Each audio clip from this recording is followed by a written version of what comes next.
In our teaching, we see the ability to combine our zone schemes with our gap schemes, and we have some reasons for doing that.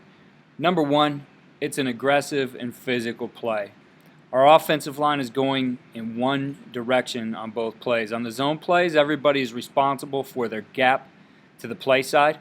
In gap schemes, everybody's responsible for their backside gap, and we bring one or two people to kick out on the front side.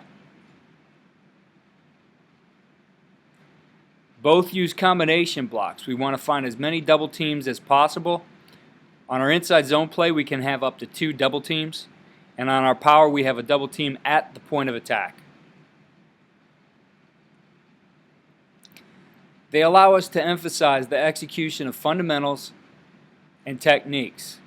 For example, our backside B technique on our zone play is very similar to the deuce block on power play.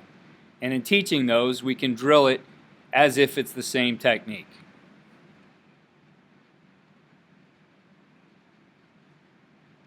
Both the zone and the gap schemes are very flexible. We can run those out of multiple formations and be balanced in our attack, running to the tight end and split end side, though we prefer zone to a split and power to a tight. And we adapt to the defense. We can use it versus a penetrating defense, a reading defense, or a pressure defense. In all of them, we're gap sound because gaps override people. They throw off the keys for the defense. A defensive lineman doesn't know if he's being doubled for a power that's coming at him or being doubled from the backside for a play that's going away. Because of this, they can't treat it as one or the other. They're going to have to play one technique to defeat a block. We also like it because it's concept-based teaching, and that fits our philosophy. Our whole offense is taught that way.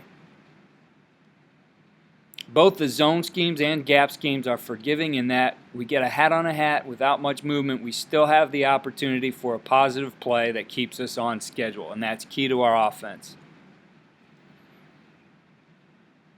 It allows us to present something complex for a defense, yet for the offense, it's simple to coach and execute because of the carryover.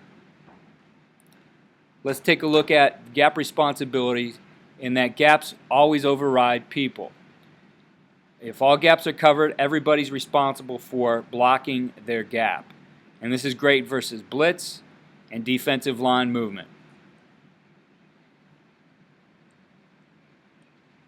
So we take a look at responsibility here. We're going to kick out the D gap.